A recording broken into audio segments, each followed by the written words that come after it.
Praise the Lord. खुदावंद का शुक्र हो कि एक बार फिर हम उसकी हज़ूरी में आ सकें, ताकि हम खुदावंद के कलाम से जान सकें कि खुदावंद आज हमको क्या बताना चाहता है, क्योंकि वो हमेशा हमें और हमारी भलाई के लिए ये बात कलाम उसने हमको दिया और चाहता है कि हम उसके बारे में जानें और पहचानें और उसके बन होके रहें, उसकी ज़िंदगी के उसके मुताबिक अपनी ज़िंदगी को बसर करने वाले बन सकें। मैं आपके सामने पढ़ूँगा भजन संहिता ज़बूर 147 की 5वीं आयत। ज़बूर 147 की 5वीं आयत। और यहाँ पर खुदा का कलाम कहता है कि हमारा प्रभु महान है और अति सामर्थी है, उसकी बुद्धि अपरंपार है। यानी कि हमारा खुदावंद अजीम है और बहुत ही कुव्वत वाला है, बहुत ही कुव्वत वाला है, और उसकी समझ बेइंतहा है, बहुत है, बड़ा हमारी समझ से परे है वो। और ये खुदा के बारे में ज़बूर का लिखने वाला कहता है, और ये बात सच है कि सचमुच में वो हमारी समझ से बहुत परे है। खुदा के बारे में बताना किसी इंसान के बस की बात नहीं, क्योंकि वो हमारी पहुंच से बहुत अलग है। लेकिन फिर भी हम खुदा के कलाम से देखेंगे कि बीच बीच में मैं आपको फ़र्क मैसेज में कुछ बताता रहूं, लेकिन आज भी हम 3 बातों को हम खुदा के कलाम से देखेंगे जो उसके अजीम होने को, उसके महान होने को बताती हैं। पहली हम देखेंगे वो सर्वज्ञानी है, दूसरी वो सर्वव्यापी है, और तीसरा वो सर्वशक्तिमान है। यानी कि वो दानाए अजीम है, यानी कि सर्वज्ञानी है, फिर उसके बाद सर्वव्यापी है, हर जगह मौजूद है, और सर्वशक्तिमान यानी कि कादर मुतलक खुदावंद है, वो कादर मुतलक खुदावंद है वो हमारा। और इसी बात को हम देखेंगे, यही बात ज़बूर का लिखने वाला कहता है। और ऐसी ही बात अय्यूब अपने 11वें बाब में और उसकी 7वीं और 8वीं आयत में कहता है। देखिए वहाँ लिखा है, क्या तू खुदावंद का जो पोशीदा राज है पा सकता है? क्या तू कादर मुतलक के राज को पूरी तरीके से जान सकता है? और देखिए खुदावंद का काम कहता है, और 8वीं आयत में कहता है, वो तो आसमान से ऊंचा, क्या तू ऐसा कर सकता है? वो अधोलोक यानी पाताल से गहरा है, क्या तू समझ सकता है? उसकी नाप ज़मीन से लंबी और समुंदर से चौड़ी है। मतलब यहाँ पर एक मिसाल मेरे और आपको दी गई है कि खुदावंद इतना बड़ा, इतना महान है, इतना अजीम है कि उसकी समझ पाना हमारे लिए नामुमकिन है। इसीलिए खुदावंद फरमाते हैं कि आसमान यानी स्वर्ग मेरा जो है सिंहासन है, मेरा तख्त है, और ज़मीन मेरे पैरों की चौकी है, पैरों की चौकी है। तो यानी कि वो इतना बड़ा, इतना महान है जिसकी की लंबाई और चौड़ाई को हम नहीं पा सकते, उसकी गहराई को हम नहीं पा सकते। लेकिन फिर भी खुदावंद ने अपने कलाम में अपने बारे में हमें बहुत कुछ बताया है, और हम खुदावंद की उसकी जो उसकी खसूसियत है उसके मुताबिक, उसकी इम्पोर्टेंस के मुताबिक हम अपनी ज़िंदगी में जगह दें, उसको अहमियत दें, उसको लापरवाही से या इससे ना लें, बल्कि मेरे और आपको अपनी ज़िंदगियों में एक अहम स्थान, जगह मेरे और आपको खुदावंद को देनी है। देखिए खुदावंद का कलाम हमको क्या बताता है। पहली चीज़ जैसे मैंने आपको बताया कि हम उसके बारे में जानेंगे, वो ये है कि वो सर्वशक्तिमान है, यानी दानाए अजीम है, दानाए अजीम है, यानी कि सारे इल्म का रखने वाला, सारा इल्म उसी का है, उसी में से निकलता है और उसी से हम पाते हैं, सारी दुनिया उसी से बनी है। देखिए यशायाह नबी की किताब और उसका 28वां बाब और उसकी 29वीं आयत में क्या लिखा है, वो अद्भुत युक्ति करने वाला और महाबुद्धिमान है। यानी कि कौन है वो? बहुत ही अद्भुत अजीम है, बहुत ही दाने अजीम है, और महाबुद्धिमान ये है कि सारे इल्म का रखने वाला है। यशायाह इस बात को कहता है, यानी कि कोई भी इल्म खुदावंद के से बाहर नहीं है, सब उसी में से निकला है। और मैं और आप, मेरे पास जो भी है, जो दिया है, वो भी उसी का दिया हुआ है। खुदावंद का शुक्र हो। इसलिए हमें इस बात को सोचना है। और देखिए और क्या कहता है, अगर हम रोमियो की ख़त और उसका 11वां बाब और उसकी 33वीं और 34वीं आयत पढ़ें, रोमियो 11 उसकी 33 और 34 वहाँ पर क्या लिखा है कि खुदावंद की जो दौलत है वो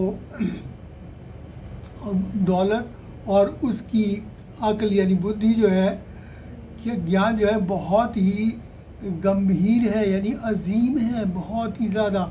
और लिखा है उसके ख्यालात बहुत ही अथाह हैं, मतलब ऐसे हैं जिनकी की तह नहीं मिल सकती, जिनकी गहराई हम नहीं पा सकते। और उसके रास्ते कैसे कुव्वत वाले हैं, यानी बेनिशान है, यानी कि उनको कोई पा नहीं सकता। दूसरी चीज़ 34वीं आयत में कहता है कि खुदावंद की अक्ल को जानना, या खुदावंद की अक्ल को कोई जाना है आज तक, या कोई उसका सलाहकार या मंत्री हुआ है, और किसने उसे कुछ दिया है, और कौन उसको किसी बात का बदला दे सकता है? कोई नहीं दे सकता, कोई भी ना कोई जान सकता।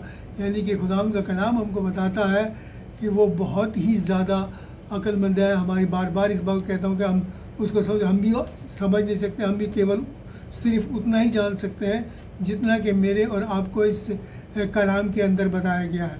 और ये कलाम के अंदर जो हमें बताया गया है, ये भी जो बताया गया वो सिर्फ हमारे जानकारी के लिए बताया गया है। खुदावंद इससे भी बड़ा है, इससे भी महान है, इससे भी अजीम है, इससे बहुत ज़्यादा है जो कलाम में हमें बताया गया है। ये तो सिर्फ हमारे लिए हमको बताया गया है ताकि हम उसकी इज़्ज़त करें, उसका खौफ मानें और उसके खौफ में अपनी ज़िंदगी को बसर करें। और इसी तरीके से देखिए कुलसियों की ख़त और उसका 2 बाब और 2 और 3 आयत में खुदावंद का कलाम इस बात के बारे में कि वो दानाए इल्म है, अजीम है, और यानी कि उस सारे इल्म का रखने वाला है, उसके बारे में खुदावंद हमें क्या फरमाता है। यहाँ पर लिखा है कि वो खुदावंद खुदा के यानी खुदावंद बाप के भेद यानी कि राज को, अर्थात यानी ईसा मसीह को, यानी खुदावंद मसीह को पहचान लें। खुदावंद के राज यानी खुदावंद यीशु मसीह को पहचान लें, जिसमें हिकमत और इल्म के सारे ख़जाने छुपे हुए हैं। हिकमत और इल्म के, ज्ञान और बुद्धि के सारे भंडार, सारे ख़जाने छुपे हुए हैं। यानी कि खुदावंद यीशु मसीह जो कि था, जो है और जो आने वाला है, वही सच्चा खुदावंद है। और यही वो राज है खुदावंद खुदा का, खुदावंद मसीह, कि जिसको कि मेरे और आपको पहचानना। अगर हमने मसीह को पहचान लिया तो हमने समझ लिया खुदावंद खुदा को पहचान लिया। और ये खुदावंद चाहते हैं कि हम मसीह को जानें, इसीलिए मसीह इस दुनिया में आया ताकि वो अपने, और आया किस लिए आया कि वो कहता है कि मैंने बाप को ज़ाहिर किया, यानी खुदावंद खुदा को ज़ाहिर किया। वो उसका प्रकाशन है, वो उसने हमें बताया कि खुदावंद क्या है। वो खुद खुदावंद करम यूहन्ना की 1 बाब और उसकी 1 तो 3 में पढ़े तो वहाँ यही लिखा है कि इब्तिदा में कलाम था, कलाम खुदा था, कलाम खुदा के साथ था, और सब कुछ उस कलाम के ज़रिए ही पैदा हुआ, कुछ भी उसके बिना पैदा नहीं हुआ। तो ये वही खुदावंद था जो मसीह में हो गए, मसीह के नाम से हमारे बीच में आया। इसलिए मेरे और आपको ये जानना बहुत ज़रूरी है कि सारे इल्म का जितने भी ख़जाने हैं वो खुदावंद यीशु मसीह में है, क्योंकि उसी के लिए और उसी के ज़रिए ये सब कुछ बनाया गया है, या उसी ने ही बनाया है, खुदावंद मसीह ने। और यही ये राज है जो बाइबल में कई जगह मेरे और आपके सामने खोला गया है। इसको मेरे और आपको पढ़ना और जानना है। और ये खुदावंद का कलाम यही मेरे को बताता है, इसलिए हमें खुदावंद को बहुत अहमियत देनी है। बहुत से लोग हमारे में मसीह लोग भी बहुत सी इस बात को बड़े हल्के से लेते हैं खुदावंद को, लेकिन हमें इस बात को जानना है, इस बात का ख्याल करना है कि वो कितना बड़ा है, कितना महान है। जैसे कि अभी हमने पढ़ा कि वो समुंदर से गहरा है, पाताल से ज़्यादा गहरा है, और समुंदर से ज़्यादा फैलाव है उसका। मतलब कोई हमारे में से कोई भी उसकी उस समझ को, उस अकल को, उस बुद्धि को, उस हिकमत को जो उसके पास है हम नहीं पा सकते। दूसरी चीज़ यहाँ पर जो खुदावंद का कलाम मेरे और आपको बताता है कि वो सर्वव्यापी है, यानी कि वो हर जगह मौजूद है। कितनी बड़ी बात है। इसीलिए मैं फिर इस बात को रिपीट करूँगा, कहता है कि आसमान मेरा तख्त है, यानी सिंहासन है, और ज़मीन मेरे पैरों की चौकी है। यानी कि वो कितना बड़ा है, कितना महान है, उसका फैलाव कितना है, हम इस बात को सोचें। इसलिए और वो सब जगह मौजूद है, खुदावंद सब जगह मौजूद है। आगे देखिए खुदावंद का कलाम मेरे और आपको क्या बताता है। अगर हम पढ़ें यिर्मयाह और उसका 23 बाब और उसकी 24वीं आयत, तो यहाँ लिखा है कि खुदावंद फरमाता है, क्या कोई ऐसे ऐसी पोशीदा जगहों में यानी गुप्त जगहों में, स्थानों में छिप सकता है जहाँ मैं उसे देख ना सकूं। और देखिए क्या कह सकता है, क्या आसमान और ज़मीन यानी स्वर्ग और पृथ्वी दोनों उससे परिपूर्ण मामूर नहीं है? क्या कोई है जो उससे छिप सकता है? आसमान और ज़मीन उससे मामूर है। आसमान से लेकर ज़मीन तक, स्वर्ग से लेकर ज़मीन तक उसकी मौजूदगी है। हम उसके सामने छिप नहीं सकते। इसीलिए इब्रानियों की पत्री के खत में लिखा है कि उसके सामने सब चीज़ें बेपर्दा है। यानी कि खुदावन जो है वो सिर्फ हमारे लिए, हम बताएं, वो सिर्फ चर्च में ही मौजूद नहीं होता, हैकल में मौजूद नहीं होता, वो कन्वेंशंस में मौजूद ही नहीं होता, वो सिर्फ उन जगहों पे जहाँ दुआएं होती हैं वहाँ मौजूद नहीं होता, बल्कि वो वहाँ भी मौजूद होता है जहाँ इंसान गुनाह करता है।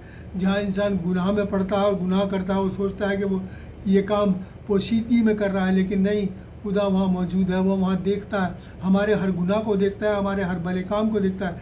इसीलिए खुदा का कलाम कहता है कि वो हमारे कामों के मुताबिक हमारा इंसाफ करेगा। हमारे कामों के मुताबिक, क्यों? उसे हमारे हर काम के बारे में पता है, इल्म है, वो जानता है क्या बुराई हमने की है, क्या भलाई हमने की है। और खुदावंद कहते हैं क्या कि मुबारक है वो जिसके गुनाह ढांक दिए गए। मुबारक है वो, यानी कि जिसने खुदावंद मसीह पर ईमान लाया और उसके गुनाह माफ़ हुए, वो मुबारक है। और जिसके माफ़ नहीं हुए उसके लिए वो क़यामत का रोज़ जो है वो बहुत ही ख़तरनाक दिन होगा। और देखिए खुदावंद का कलाम हमको इस बारे में क्या बताता है कि वो सब जगह मौजूद है। अगर हम पढ़ें ज़बूर उसका 139 139 और 12 आयत, ज़बूर 139 और उसकी 12वीं आयत कि यहाँ पर खुदावंद का कलाम मेरे और आपको बड़ी अच्छी से बल्कि मैं पढ़ूँगा आपको 7 से 12। और यहाँ पर लिखा है, ये जो अभी आपने जाना कि हम कांच को, इंसान को छुप सकता है, आसमान और ज़मीन के बीच में कहीं लिखा है, अगर मैं भाग कर किधर भी जाऊँ तो तेरे सामने से भागकर किधर जाऊँगा? कहाँ जाऊँगा? कहीं भी चला जाऊँ तू वहाँ मौजूद है।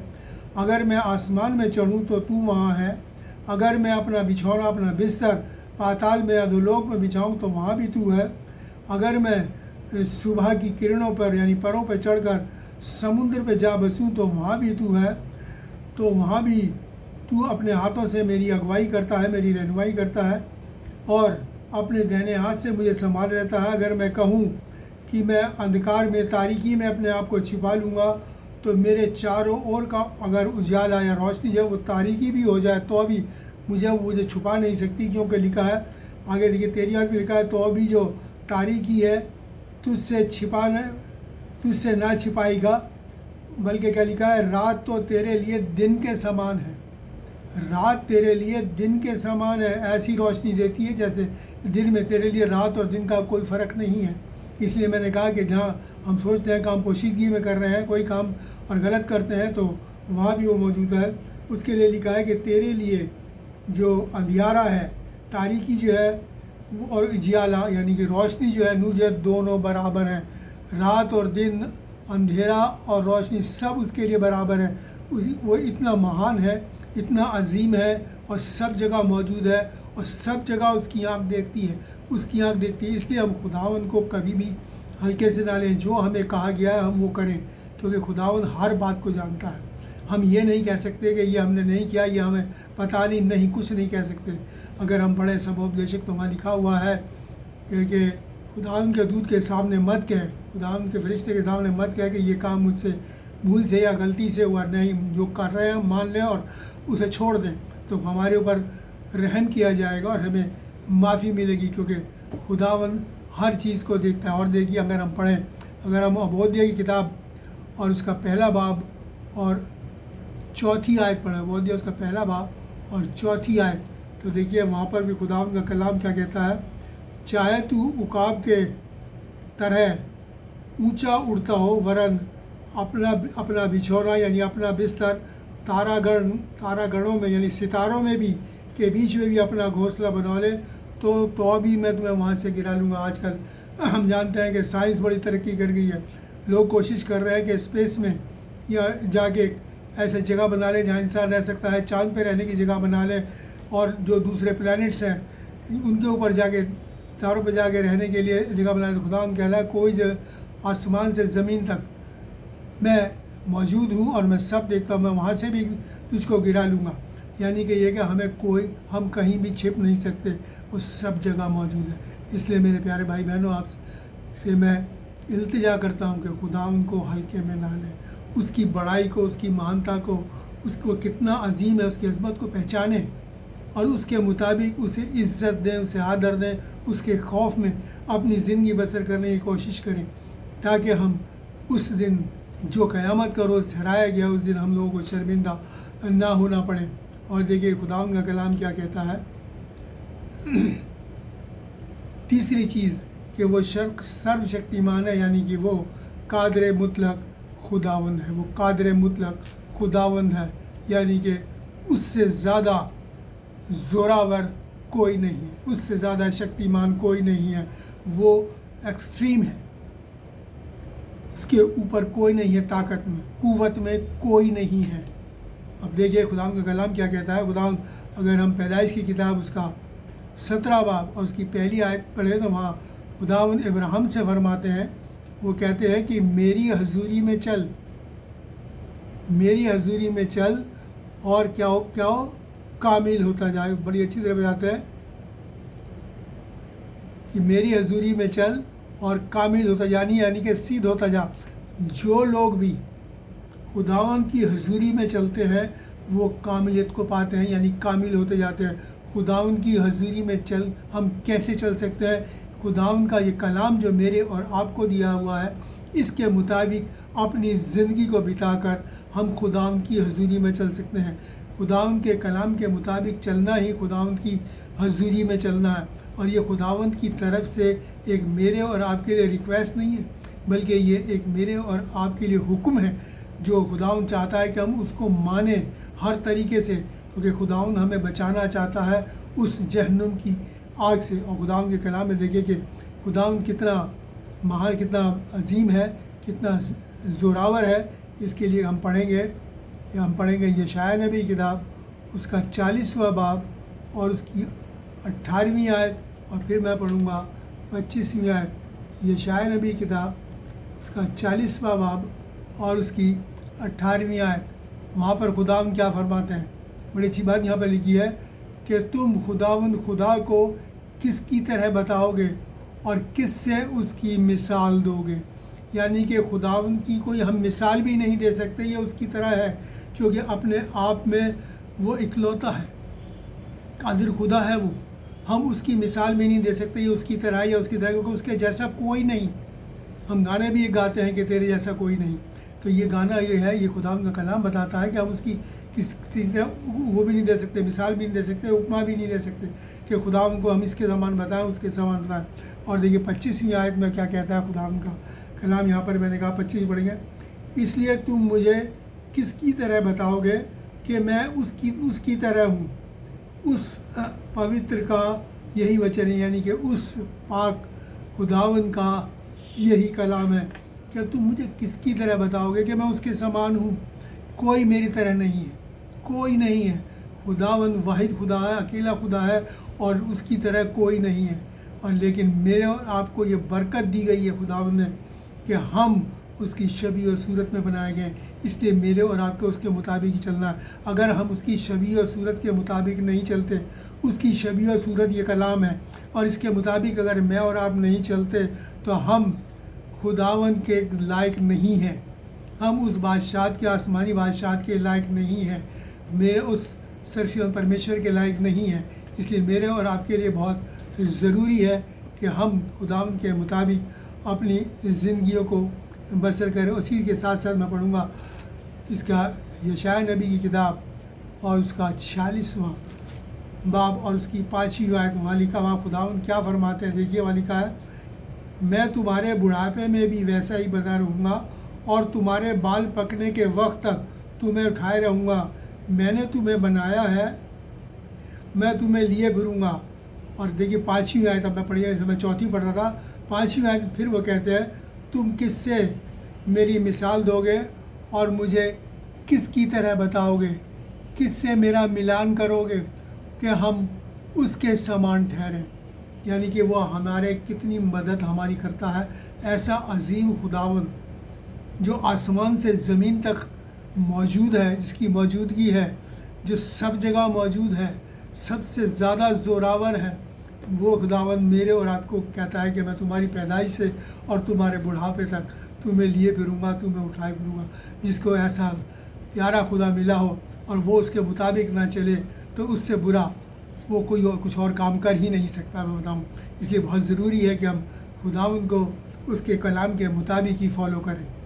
हम अपनी मर्ज़ी और अपने ख़यालात के मुताबिक, अपनी भावनाओं के मुताबिक उसको फॉलो ना करें कि हम क्या सोचते हैं। मेरे और आपको खुदावंद के कलाम के मुताबिक ही फॉलो करना है। और देखिए खुदावंद का कलाम मेरे और आपको क्या बताए। अगर हम पढ़ें अय्यूब की किताब और उसका 37वां अध्याय और 4थी आयत, वहाँ पर क्या लिखा है कि वो, जैसे मैंने आपको कहा कि वो बहुत ज़ोरावर है। वहाँ पर लिखा है कि उसके पीछे गरजने की आवाज़ होती है और वो महाप्रतापी जलाली, जब वो अपनी जलाली आवाज़ में बोलता है तो बड़ी गर्जन निकलती है। और लिखा है कि तब उसका शब्द सुनाई देता है और बिजलियाँ चमकती हैं और अंगारे हो जाते हैं। मतलब जब वो बोलता है तो बिजलियाँ चमकने लगती हैं। हम जानते हैं कि जब खुदावंद की कौम को, खुदावंद ने अपनी कौम को दिखाया था, वो उनके ऊपर नाजिल किया था, तब मूसा ने क्या कहा था कि इस पहाड़ के नज़दीक भी आना। और जब वो उस पे पहाड़ पे नाजिल हुआ तो लिखा है कि पहाड़ गलने लगा, कांपने लगा, थर थर चट्टानें तड़कने लगी। और तब लोगों ने क्या कहा मूसा से कि अब से तू हमसे बात किया कर खुदावंद ने, क्योंकि हम उसकी ताब नहीं ला सकते। और अब जब खुदावंद यीशु मसीह आएगा तो अपने पूरे उसी जलाल के साथ आएगा।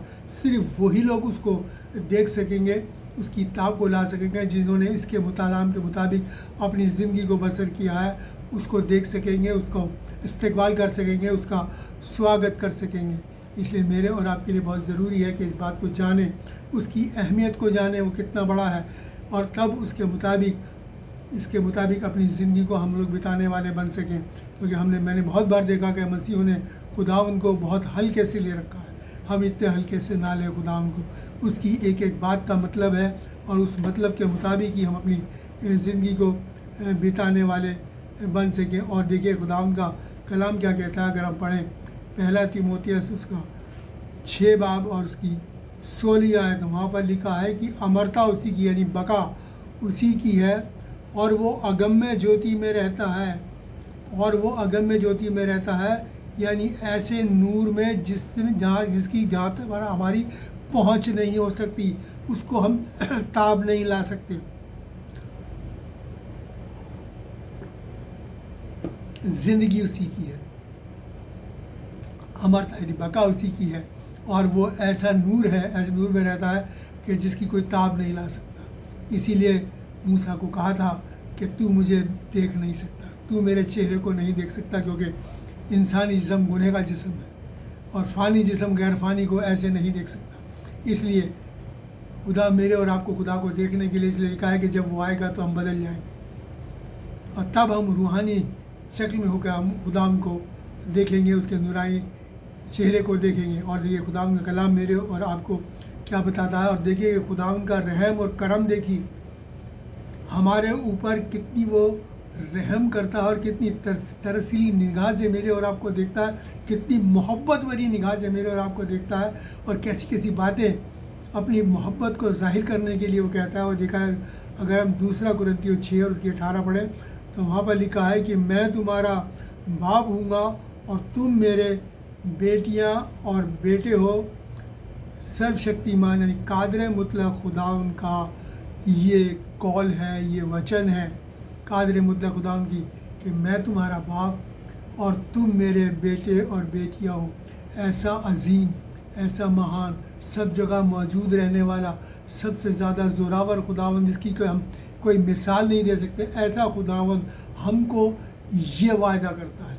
ये वो वायदा है जो हर हाल में पूरा होगा उनकी ज़िंदगियों में जो उसके मुताबिक अपनी ज़िंदगी को बसर करेंगे। और सिर्फ उसकी ये जो खसूसियतें जो हमने अभी जानी है, ये सिर्फ उसने इसने इसलिए नहीं बताई है कि वो अपनी बड़ाई करना चाहता है या अपने आप को महान, उसको कोई ज़रूरत नहीं, वो अपने आप में है, इसलिए उसे किसी की, हमारे में से किसी की बड़ाई की उसकी ज़रूरत नहीं, बल्कि वो ये बताना चाहता है कि मैं तुम्हारे लिए क्या क्या नहीं कर सकता। उसकी ये खसूसियतें हमारे लिए अजीम खुशी को पैदा करती हैं, हमारी ज़िंदगी को गुनाह से बचाती हैं। देखिए खुदावंद का कलाम हमको क्या कहता है, हमारी सारी ज़रूरतों को पूरा करता है। किस तरीके से खुदा के कलाम से देखेंगे कैसे हमारी ज़रूरतें पूरी होती हैं। अगर हम ज़बूर 16 और उसकी 11 पढ़ें तो वहाँ पर क्या लिखा है, तूने मुझे ज़िंदगी का रास्ता दिखाया है और तेरी नज़दीकी में क्या है, खुशी का आनंद की बहुतायत है, और तेरे दाहिने हाथ में हमेशा खुशी बनी रहती है, तेरे हाथ में सर्वदा सुख बना रहता है। यानी क्या है कि खुदावंद की जो ये कुव्वत है ये हमें ज़िंदगी का रास्ता दिखाती है। ये कलाम, खुदावंद खुद कलाम है, हमें ज़िंदगी का रास्ता दिखाता है। और वो कहता है उसके दाहिने हाथ में क्या है, खुशी, भरपूरी है खुशी की, यानी हमेशा की खुशी है, यानी कि वो हमेशा खुश देखना चाहता है, हमें वो यहाँ भी खुश देखना चाहता है, हमें वो वहाँ भी, तो फिर वहाँ तो उसके दिन पास जब हम रहेंगे तो खुशी में रहेंगे। तो यह सब चीज़ें हमको मिलती हैं। ये नहीं कि इस खुशियों में दुख तकलीफ नहीं होंगे, लेकिन हम अपने, अगर हमारे पास दुख और तकलीफ परेशानी में है, उसमें भी मैं और आप खुश रहेंगे। इसीलिए पौलुस बड़ी अच्छी बात कहते हैं कि मैं अपने दुखों में भी खुश होता हूँ, मैं अपने दुखों में भी खुश होता हूँ और अपने दुखों पर नाज करता हूँ। क्यों? क्योंकि खुदावंद उसके साथ है। सिर्फ ये मसीह कौम के अंदर ये बात पाई जाती है कि वो अपने दुखों में भी कभी भी हताश निराश नहीं होते, किसी भी तरीके से नाउम्मीद नहीं होते, बल्कि वो खुश रहते हैं, क्योंकि वो जानते हैं कि खुदावंद उनके साथ है। अगर मैं आपके सामने पढ़ूँ नीति वचन यानी अमसाल उसका 3 बाब और 16वीं आयत, देखिए वहाँ पर क्या लिखा है, उसके दाहिने हाथ में दीर्घायु, यानी कि उसके रहने वाले उम्र की दराजगी, दीर्घायु का मतलब उम्र की दराजगी है,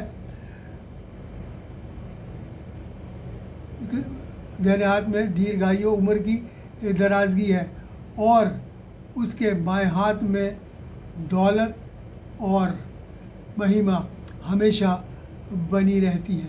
यानी कि वो हमारे हाथ, हमें इस ज़मीन पर भी हमारी हर ज़रूरत को पूरा करता है, उम्र को दराज करता है हमारी। और ये दराजगी हमारी उम्र की है, वो सिर्फ यही नहीं कि यहीं हमारी उम्र लंबी होती है, बल्कि ऐसी दराजगी जो यहाँ से आसमान तक पहुँचती है, यानी कि हम उस हमेशा की ज़िंदगी में दाखिल होते हैं। अगर खुदा के कलाम के मुताबिक चले तो हमेशा की ज़िंदगी हमारी है। ऐसी उम्र की दराजगी वो मेरे और आपको बख्शता है। और देखिए खुदा का कलाम मेरे और आपको और क्या क्या बताता है। अगर हम पढ़ें रसूलों के अमाल और उसका 4 बाब और उसकी 13वीं आयत, रसूलों के अमाल 4 बाब और उसकी 13वीं आयत, वहाँ पर खुदावंद का कलाम मेरे और आपको, देखिए क्या बताया है, वहाँ बड़ी अच्छी बात वहाँ पर खुदावंद मेरे और आपको बताना चाहता है। मैं आपके सामने पढ़ दूँ।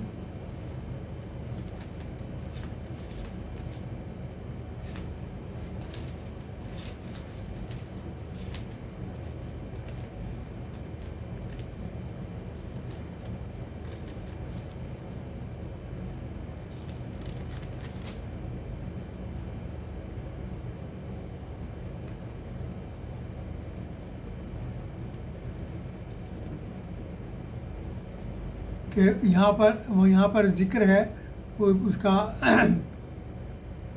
पौलुस का, वहाँ पर लिखा है कि पौलुस का, सॉरी पतरस का और यूहन्ना का, कि वो पर जब वो खुदा का कलाम लोगों को दे रहे थे तब लोगों ने कहा कि ये तो मछुआरे हैं, इन्हें इतनी समझ कहाँ से आई, ये ऐसी समझ की बातें कैसे कर रहे हैं। लेकिन जब फिर बाद में उन्होंने जाना ये किसके साथ रहे हैं, ये खुदावंद के साथ रहे हैं, ये खुदावंद मसीह के साथ रहे हैं, इसलिए उन्होंने जाना ये खुदावंद मसीह के साथ रहे हैं, और इसलिए वो उनकी बातों से हैरान थे। यानी कि इल्म के सारे ख़जाने उसमें छुपे हैं, और जो खुदावंद मसीह के होके जीते हैं वो उनके सामने। इसलिए खुदावंद मसीह क्या कहते हैं, मैंने दुनिया के उनको को जो निर्बुद्ध हैं, बेअकल हैं, जो कुछ भी नहीं है, उनको चुन लिया ताकि अक्लमंदों को शर्मिंदा करें। तो खुदावंद की हज़ूरी में जो आता है वो खुदावंद की अक्ल को पाता है, उसकी दानाई को पाता है, और क्या होता है उसके बाद फिर कोई उसका सामना नहीं कर सकता। इसीलिए स्तिफनुस के लिए लिखा है कि कोई भी उसकी बुद्धि का जो वो बोलता था सामना नहीं कर सकता। इसलिए मेरे और आपके लिए बहुत ज़रूरी है कि मैं और आप इस बात को समझें और जानें। फिर वो लिखा है कि हमको लंबी उम्र, जैसे कि हमने यहाँ लंबी उम्र पैदा है, खुदावंद का फजल मेरे और आपके ऊपर हमेशा बना रहे ताकि हम उसकी मर्ज़ी के मुताबिक अपनी इस ज़िंदगियों को बताएं। आखिर में मैं आपके सामने एक और बात पढ़ना चाहूँगा, दूसरा तीमुथियुस उसका 3 बाब और 16 और 17 बाब। वहाँ पर लिखा है कि सारा पाक कलाम खुदावंद की इल्हाम से यानी प्रेरणा से लिखा गया है और उपदेश देने में, तालीम देने में, समझने में, सुधारने में, रास्तबाजी में के लिए बहुत फ़ायदेमंद है, उत्तम है, ताकि खुदा का बंदा कामिल यानी सिद्ध बने और हर एक नेक काम के लिए बिल्कुल तैयार रहे। यानी कि मेरे और आपको खुदावंद कामिल बनाना चाहता है, सिद्ध बनाना चाहता है। कामिल है तो हमारी इस बात में नहीं कि हम सिर्फ उसमें वचन, बल्कि वो दुनिया देखे और कहे कि हाँ इनके पास ये अकल और समझ और बुद्धि कहाँ से है। यानी कि वो हमें हर अपने ज्ञान से, अपने इल्म से मामूर करेगा, भरेगा, और फिर हम उस इल्म को मेरे और आपको दुनिया में फैलाना है। खुदावंद इस कलाम के ज़रिए आपको बरकत दे, और खुदावंद को हम फिर से कहूँगा हल्के में ना लें, बल्कि उसको जैसा वो है उसको इज़्ज़त दें।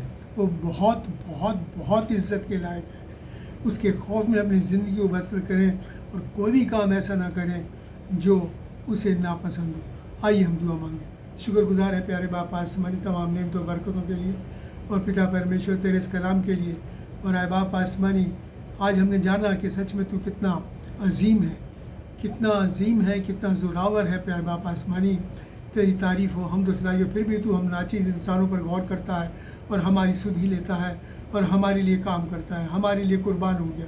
तेरा शुक्र हो, तेरी तारीफ़ हो। हमें तौफीक और ताकत नायत फरमा, तुझे तेरे जलाल के मुताबिक हम इज़्ज़त देने वाले बन सकें। सबके लिए बरकत मांगते हुए दुआ खुदावंद यीशु मसीह के नाम से मांग, आमीन। अब हमारे खुदावंद यीशु मसीह का फजल, खुदा बाप की मोहब्बत और पाक रूह की हम सब के साथ और तमाम मसीह ईमानदारों के साथ आज से लेकर हमेशा तक होती रहे। मैं फिर से दुआ करूँगा, रिक्वेस्ट करूँगा आप सबसे कि आप इस कलाम को ज़्यादा से ज़्यादा शेयर करें, सब्सक्राइब करें, ताकि दुनिया के छोर तक पहुँचे और लोग खुदा को जान सकें, खुदावंद मसीह को जान सकें, खुदा के उस भेद को जान सकें और खुदावंद मसीह को पहचान सकें, खुदावंद के उस राज को जान सकें जो खुदावंद यीशु मसीह है, और अपनी ज़िंदगियों को खुदावंद के मुताबिक बनाकर हमेशा की ज़िंदगी की मानी मिल सके। खुदावंद आप सबको बरकत दे। God bless you.